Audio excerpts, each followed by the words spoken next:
I sort of, as the week's unfolding, I'm feeling this delight of being at a 5-day Seder with you. I feel sorry for people who only have one Seder or two Seders. We get to have five together. Um, it it really feels precious to have this opportunity to be together and to consciously bring our hearts and our souls, our minds and our bodies to this table that we're sitting around together for a ritual that's inviting transformation.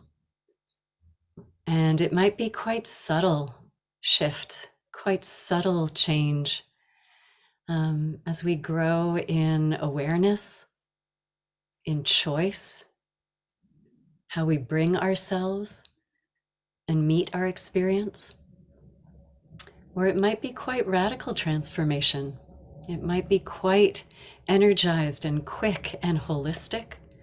And one isn't better than the other, but I feel like I am holding, hopefully with you, a sense that anything is possible. Anything is possible. So, as a way to begin our exploration today of movement through constriction, through the meitzar, the narrow, constrained places, and into liberation, let's start with our bodies.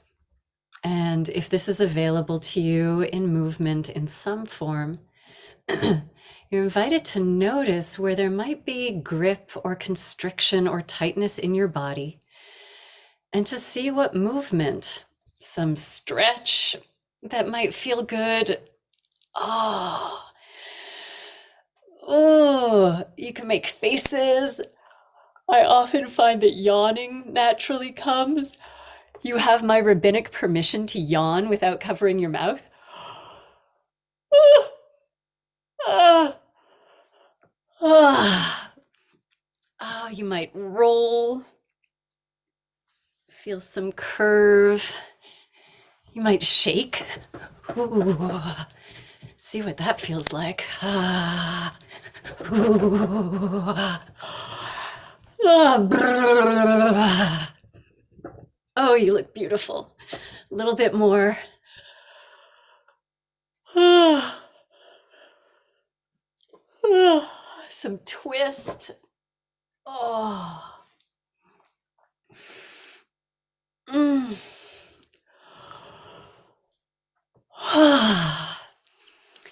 Maybe, oh, you're so beautiful. This is fun. Um, let's try tightening our fists and feeling the constriction, the closing of our fists. Tight, tight, tight, tight. And then releasing. Just feeling what it's like to allow release in our hands. Let's try our shoulders. Tight, tight, tight, grip, grip, grip, pull, squeeze, squish, ah, and release. Let's do that again. Oh, ah. Tight, squish, and release. And let's do just our faces. This will be fun. Oh, squished, tight, constricted, and then softened. And let's actually, if you feel comfortable, warming up your hands a little bit. And bring your hands to a place in the body that feels a little tight. I'm putting a hand on one shoulder. And unlike the tight squish and release, just see what it feels like to let the weight and heat of your hand invite softening. Breathing into it, not forcing anything to happen,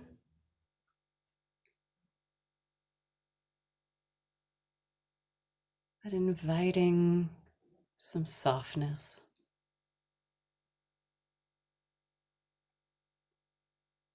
Maybe bringing your hands to your face. There too. Ah. Letting the heat and weight of your hands release any social face, masking that we wear. Letting your undomesticated face come through.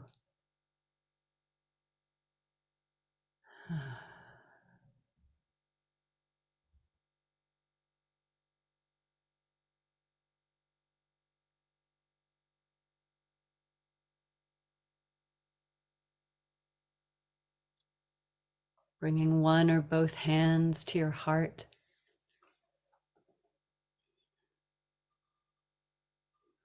Maybe turning your attention inward. You can close your eyes or let your gaze be soft, your attention inward.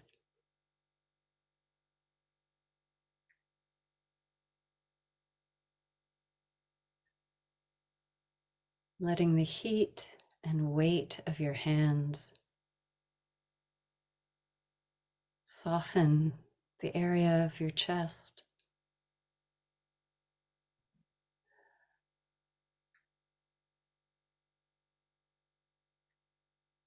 Maybe it ripples out. I feel it in the back of my neck, softening.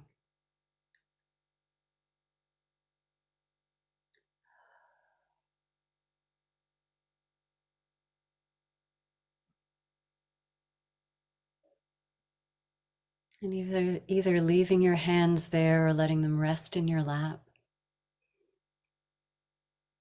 Let's take a few deep breaths, releasing on the exhale, not pushed, but letting the breath tumble out of the mouth.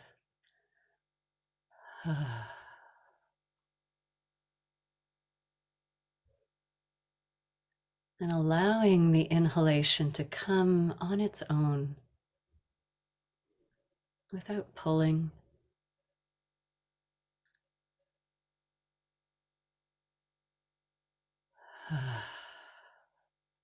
Releasing out.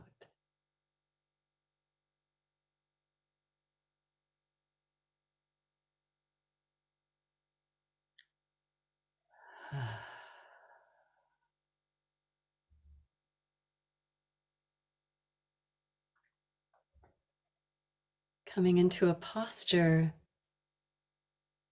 that is awake and at ease, supported by the chair you're sitting on, the surface you're on, and supported internally. So the spine can be long and tall without straining.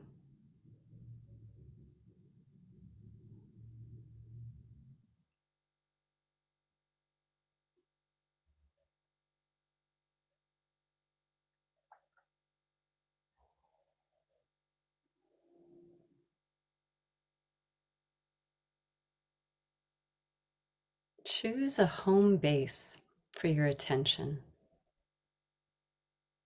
That could be some place in the body where you feel the breath moving.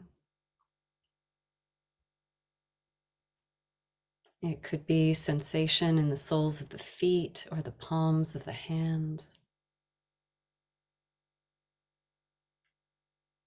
or sound arising and passing away. Choosing one home base for your attention to rest, for awareness to shine on your experience as it unfolds in each moment.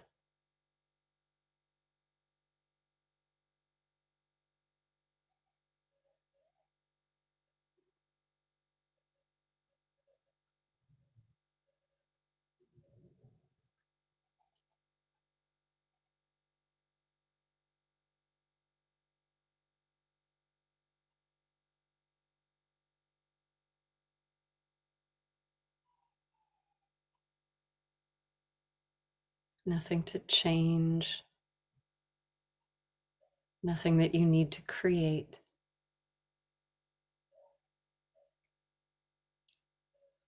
Just turning awareness to be present with whatever you're experiencing, whatever's arising, and welcoming it.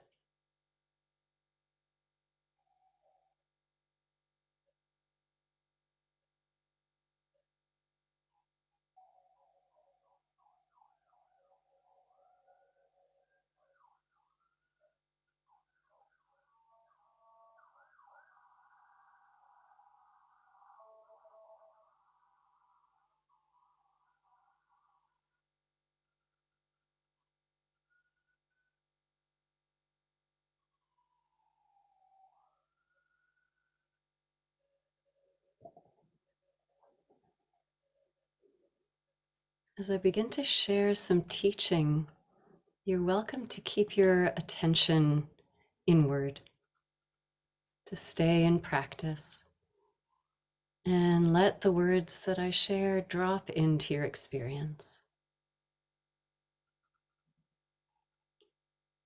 So I want to remind us of where we've been.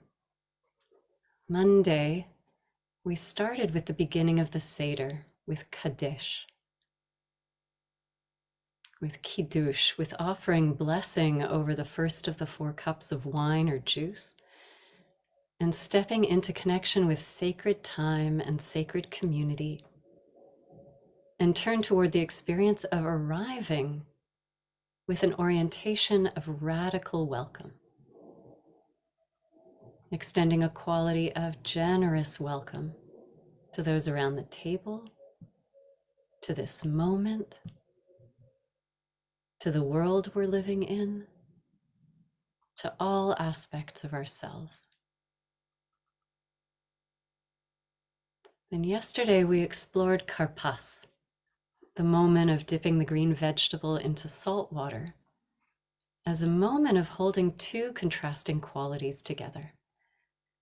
The green vegetable is a quality of vibrant spring, beauty, pleasure, divine aliveness, and the salt water as tears.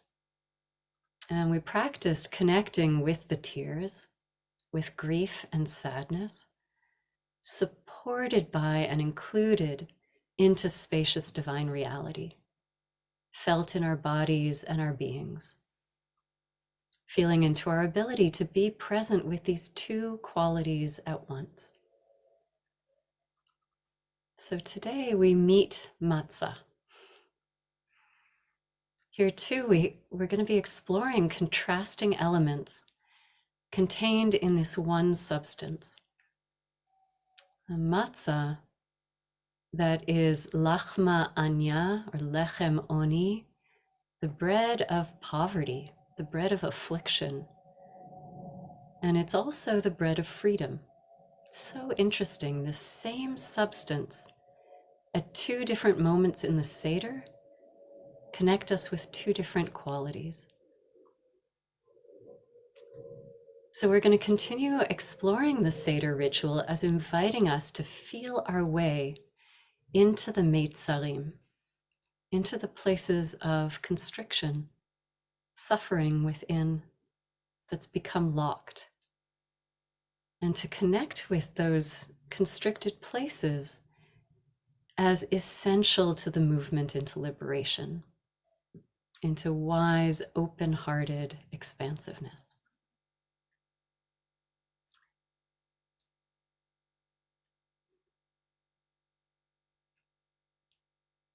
At the beginning of the Magid section, the part of the Seder where we start telling the story of the Exodus, matzah is mentioned. And at the very end of the Magid section, the matzah is mentioned there too. So Kat, if you would put up on the screen, people can just listen if you'd like, but the words are up here as well. So in the beginning of our 14-step journey through the Seder, step 5 is Magid, the telling. And it begins with these words in Aramaic. halachma, halachma ania, diachalu, achalu avatana, be'ara, be'ara, demitzrayim, be'ara, be'ara, demitzrayim, kol dichvini et efeichol, kol ditzrich yete veifsar, hashata hacha, leshana haba be'arade Yisrael, hashata avdei. Leshana haba b'nei b'nei chorim. This is the bread of poverty, of affliction, that our ancestors ate in the land of Mitzrayim, of Egypt. All who are hungry, come and eat. All who are in need, come and celebrate Pesach. Now we are here next year in the land of Israel. This year we are slaves. Next year, may we be free.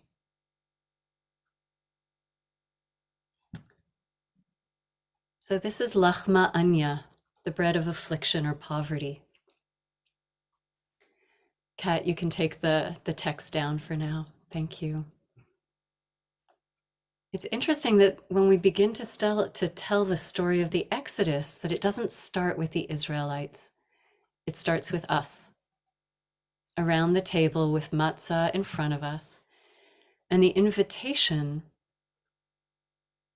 all who are hungry and in need, come and eat some of this bread of pain, this bread of lack, and let's celebrate Pesach together.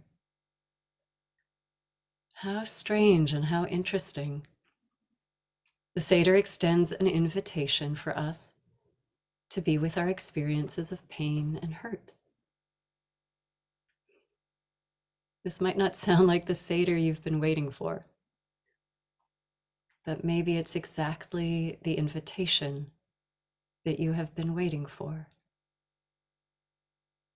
Maybe your whole life you've been waiting for this as a real invitation. Bring your pain and your hurt here.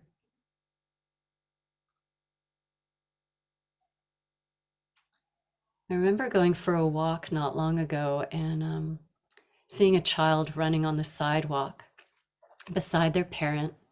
So much joy and freedom. And then the kid fell down on the ground and hit their chin and scraped their knee. And the dad ran over and picked up the child and brushed them off and said, "You're okay, you're okay. Nothing happened, you're okay." And my heart broke. You know, I think the parents' reaction is so understandable. They don't want their child to be in pain. But the child was in pain, and something did happen. And in that moment, there was no support for the child or the parent to be with the pain and to allow it to move through.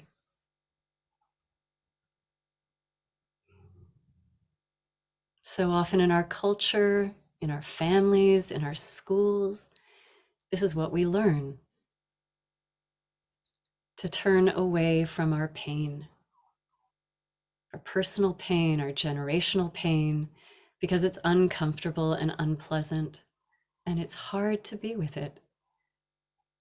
And it often becomes calcified and gripped as a place of constriction. Life contains hurt and pain. We know this. It's real. The rituals of the Seder, I think, are a curriculum in growing our capacity to be present with it and alive with it.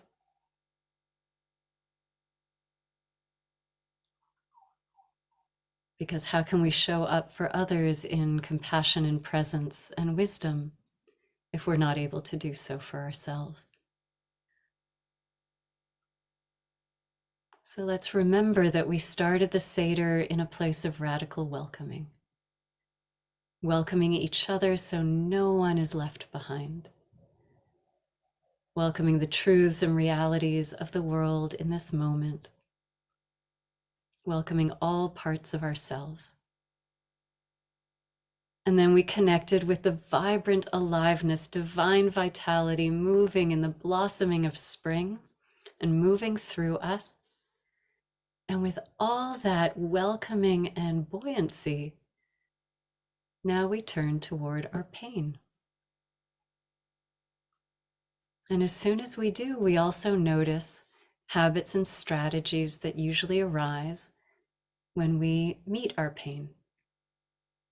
Maybe we isolate or hide or distract ourselves or grasp at soothing or judge ourselves or turn our pain into rage or control or pride or sink into it as helpless victims. But key in this moment of the Seder, embodied in the matzah as lechem oni, we're invited to be in our experiences of pain and all the habits and strategies that we come up with in relationship. That it be met with loving, compassionate, tender, non-judgmental presence. Buoyed up by one another, by the natural world around us and the vibrancy of all life. Present through our internal capacity to meet our experiences in loving awareness. And with spacious divine presence animating all these forms of being with. Kol dichvin, anyone who is hungry, who is aching, come and be nourished. Let's sit down together. Let's be with each other and explore this orientation. So we're going to move into silent practice. And I want to offer two ways of exploring meeting our pain or hurt or discomfort with this quality of connected, loving presence. So you're invited to either think of a moment in which you experienced pain or hurt. Don't choose the most difficult moment.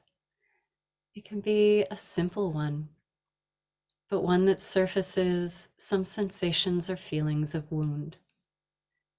And as you recall the moment, as you notice the sensations that arise, any reactions or judgments that arise, see if you can meet it all with the light of loving, spacious awareness. And the second option is you don't need to call up a past experience, but turn your attention to your experience in this moment, in your body. And if anything arises that is unpleasant or uncomfortable, see if you can turn a warm, including orientation toward it. Loving, spacious, non-judgmental.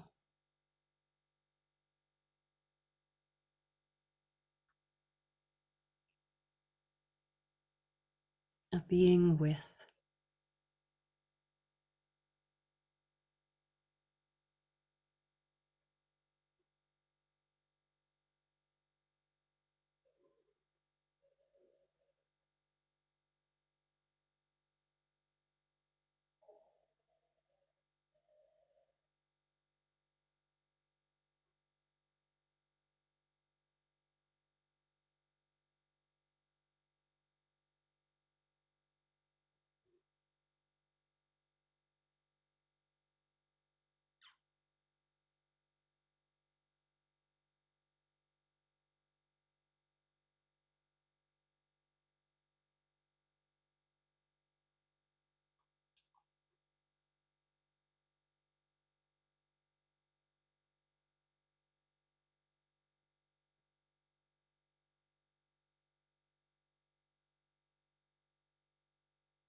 When your mind wanders, you can gently bring it back to sensations in the body,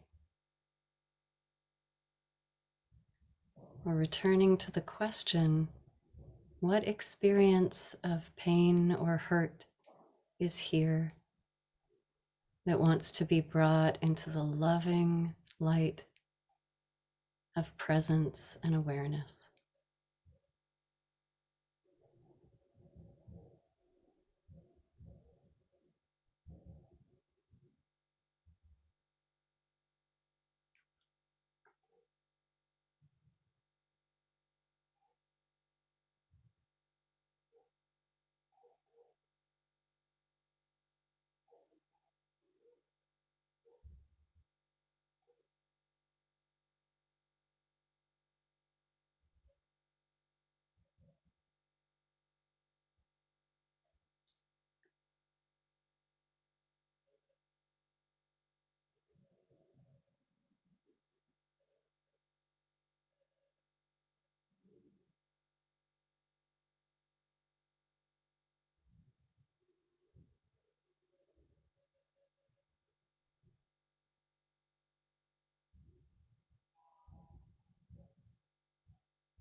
Throughout the Magid section, as we move through the telling of the Exodus,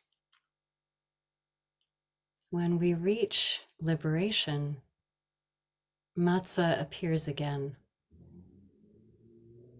And we hear Rabban Gamliel talk about matzah, saying, this matzah that we are eating, why do we eat it?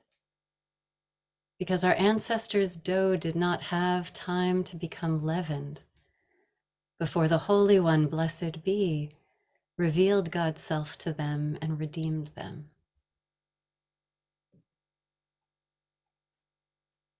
So the matzah has become transformed into the bread of freedom. When we relate to our pain and become present with it as lechem oni, through that attention and presence, it unfolds into becoming the bread of freedom. Liberation depends on that presence. This is the matzah that we eat.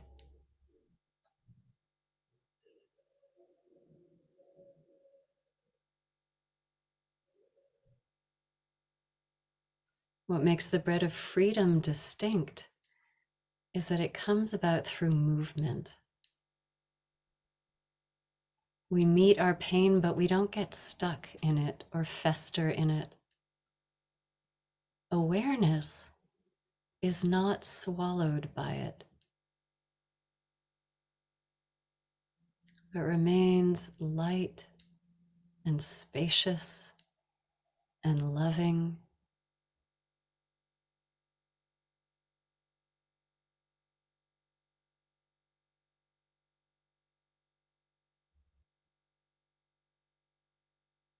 Light, spacious, and loving.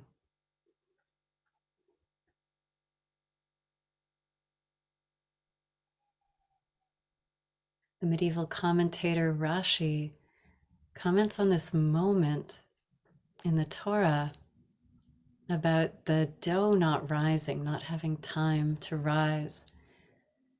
And Torah says that the Israelites didn't have time to prepare other provisions for themselves.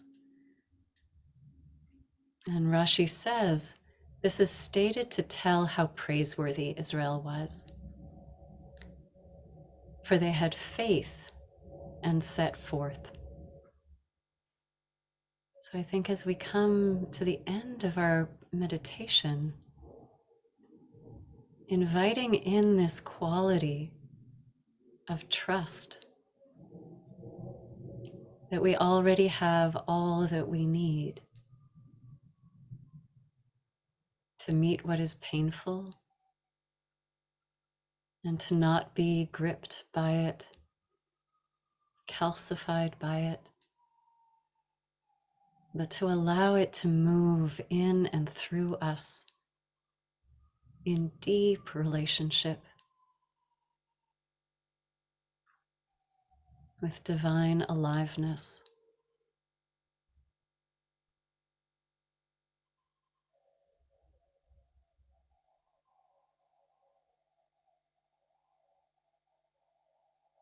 If you want, you can bring a hand to your heart or gently a little caress to the face. This sense of I am with you. A quality that God speaks at the burning bush to Moses. This withness that is generous and expansive.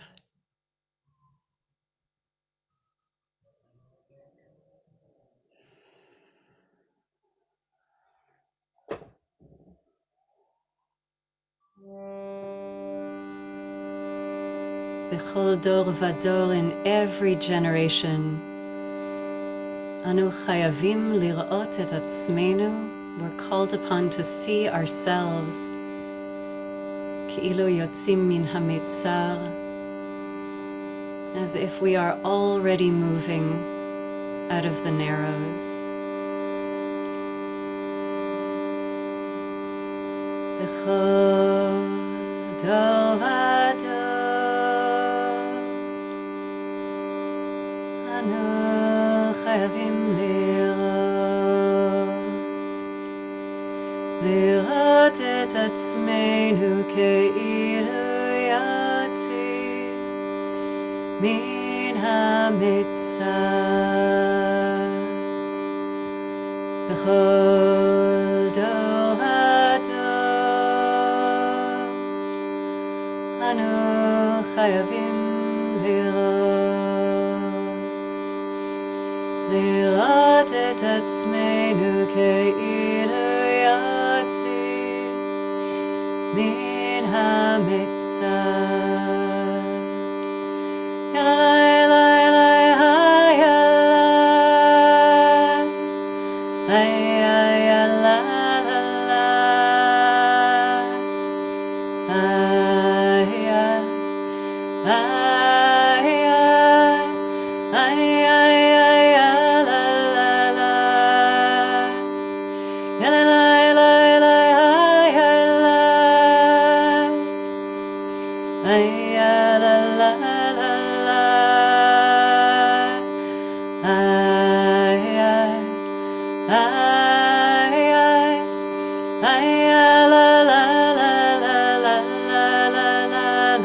B'chol dor vador, anu chayavim לראות את עצמנו כאילו יוצאים מן המצר, מן המצר, מן המצר.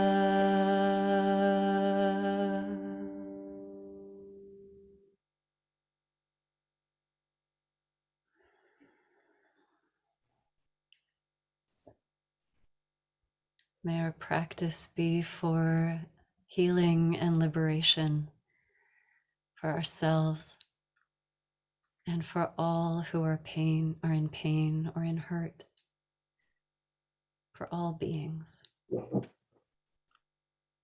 Thank you, everyone, for your practice. Amen. Thank you so much, Miriam. And in that vein, for those of you who are in mourning or observing a yard site, it's a season of loss or remembrance of loss for you, or if it's your custom to join in the mourner's Kaddish, you're invited to do so in a moment. You can put the name or names of those you're remembering, honoring today in the chat box now, or after we recite the Kaddish. And as always, if you're not reciting Kaddish, you're invited to just stay present and offer your compassionate support for those who are. And thanks to Kat for sharing the words of the Mourner's Kaddish on the screen. If you're reciting them, the words, you're invited to join me by rising in body or in spirit now. And you can unmute at this time.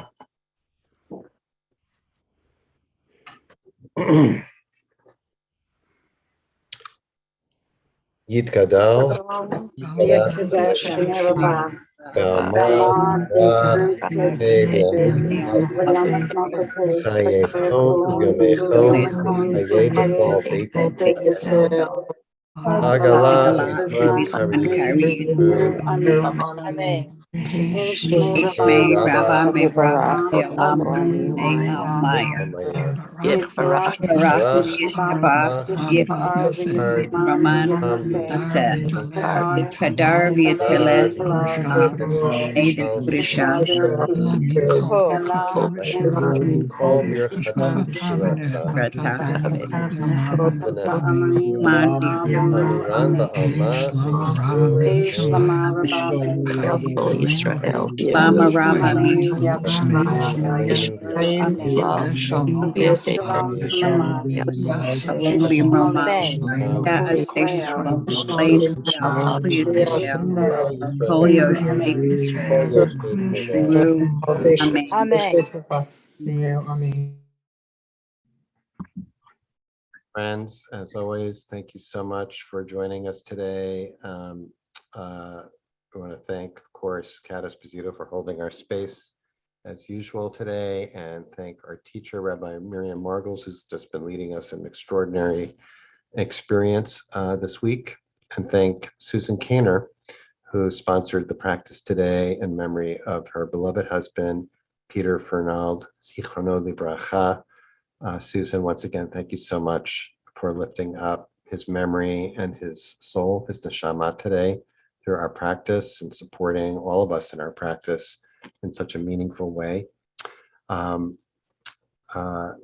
course, if you're leaving now, we hope you'll join us tomorrow or Friday for the last two sessions in this series. If you missed any of those or missed any to date this week, as I mentioned, they're all recorded. They're all on our YouTube channel, and they're so rich. Really encourage you to revisit them, the teachings and the practices, and perhaps even make use of them when you celebrate Passover next week, however you do celebrate. If you're staying on, you're welcome to share reflections on your experience with the practice today, or ask questions of Rabbi Miriam Margles about the teaching, today's teaching on matzah. And you can put that, of course, as always, in the chat box. And if it's a question, just preface it by writing question, all in caps, and it makes it a little bit easier to follow. So keep an eye on that. I just feel like really sitting, Miriam. I feel like disturbing the place too much with words. However, I do have a question. He really appreciated, I think you even really kind of took us back through the flow from Monday, more than once at the, during the teaching and then at the end. Bring us back to that practice of radical welcoming at the beginning, at the outset of the Seder, and then kind of framing this matzah and its use in the Seder in this beautiful way that I felt very similar, and the first one was just welcoming everybody in all aspects of ourselves, right? And this was kind of a subset of that.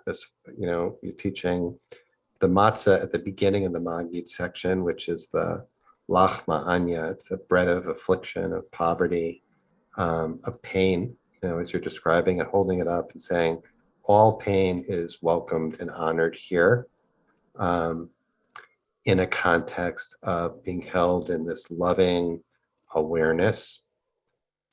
And I just want to get this clear for me. I guess what I heard you teaching was that if we can hold that pain and hurt in that loving awareness, there's a transformation that takes place.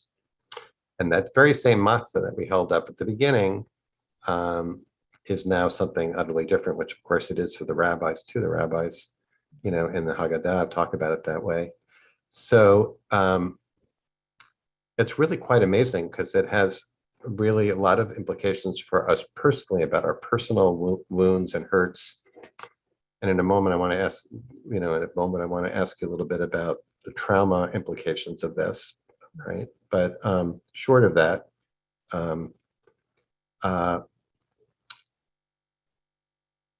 how do you understand that transformation? Like, what is it transformed into? Would you say it's just healing from the pain, or is it something more than that? Yeah, such a beautiful framing and question, Mark. Thank you. In my experience,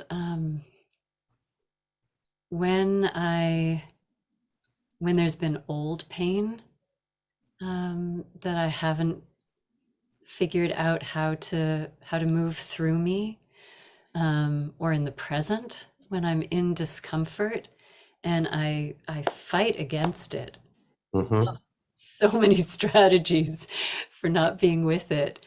Watching TV for hours, keeping myself overworked or busy, turning it against myself with blame and shame and fighting against, there's so many different strategies that when I enter into those, it just gets tighter and tighter and tighter and then remains stuck. Mm-hmm. And I actually become the hurt in many ways. Mm-hmm. I just get lost in it and immersed in it Mm-hmm. and identify with it in a kind of total way. And so anytime another hurt comes in, it adds another layer. And I walk through the world with the beliefs and assumptions that got shaped by that kind of calcified hurt. But when I'm able to be with it and feel it, then it's energy and it moves. And I cry or I scream or I look into the eyes of another person and have it witnessed outside of myself, or I bring that loving awareness internally, the part of myself that's not sunk in it, but is actually remains radiant and clear, then it moves. I'm in pain for a period of time and it shifts and changes and keeps feeling different from one moment to the next. And there's also room for the sensations and energy of delight in a next moment, and pleasure, and just the aliveness that all of this is the energy and movement of being being alive, being human. I'm not sure who said this, but I don't remember where I got it, but I have heard, read somewhere that the gift of pain is wisdom. And I guess what I'm getting out of the question is the energy of the pain, like you're describing it so, accurately, like check, check, check, with each of those avoidance mechanisms. Is that what feels remarkable to me about it is that the energy of the pain, there's one way of thinking about it, like the pain this creates space for the pain to kind of move through, in its impermanence. Otherwise, like, unblocking the dam so that, it can just flow and, okay, so the pain moved through.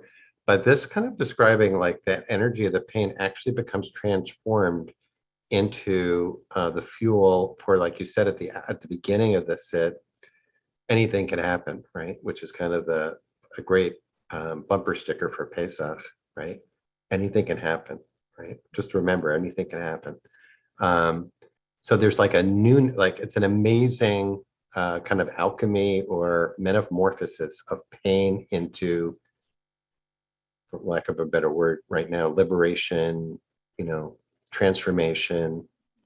That's I guess that's where my question is coming from. Like, experience that, like, wow, now that pain is something different. The energy of that pain is something different, as opposed to it's replaced by something. You know what I mean? Yeah. And I would say that I really want to be careful about spiritual bypassing. It's Right, not like we skip over the pain, right. but the moving through deeply sensitizes us. Hmm.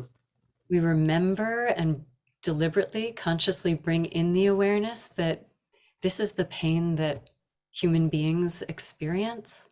And it actually helps me lift my attention out of my pain. So I don't collapse into the kind of victimhood, feeling sorry for myself collapse, Hmm. but it actually helps me see and notice others are in pain too. Hmm. Um, and that's wisdom, compassion, Right. love. Hmm. Um, Which leads me to the second question. I hope we have time to address this. Is there's we're sitting here doing this together, but you were really inviting each of us to go into our own personal experience, right? But you just mentioned that it evokes also an empathy for pain.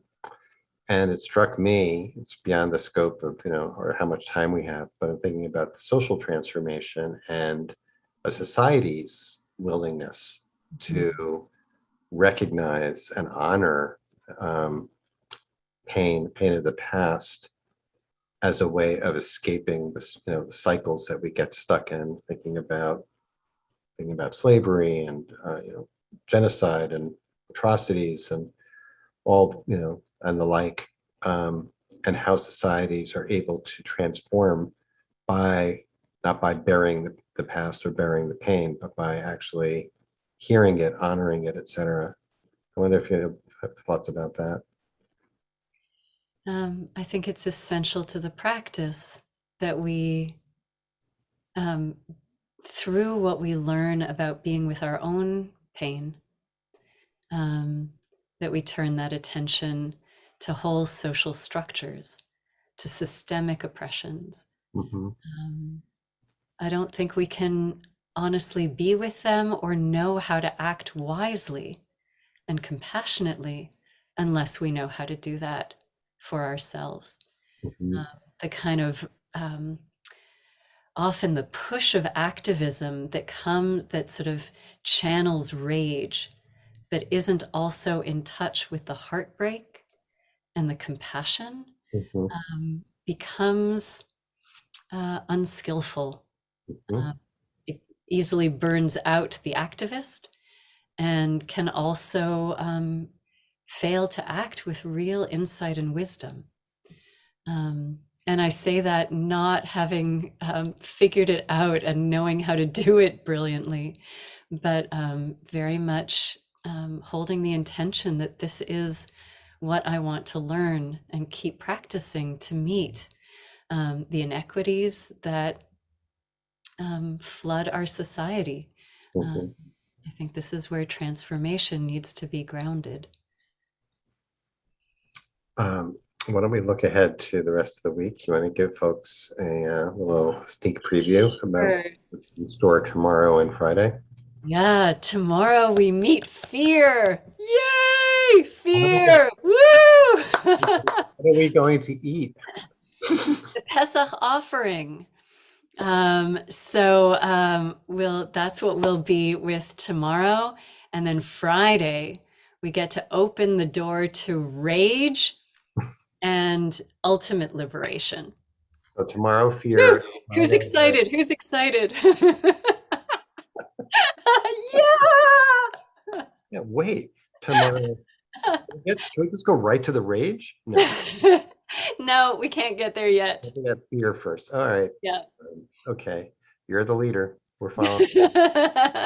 All right. Well, as always, just really beautiful practice today and a lot of gratitude I see in the chat, which I hope you're getting a chance to see for this exquisite teaching and practice. And hope people are catching on with the Bechol Dor Vador, which as I mentioned earlier this week, Miriam wrote, was inspired by this week's series. And we'll look forward to tomorrow and Friday. Thanks so much, Kat, and thank you, Susan, for sponsoring our practice today. And more than anything, of course, as always, thanks to each of you for being here to create this opportunity for us to practice together. We're all grateful for that. Many blessings, everyone.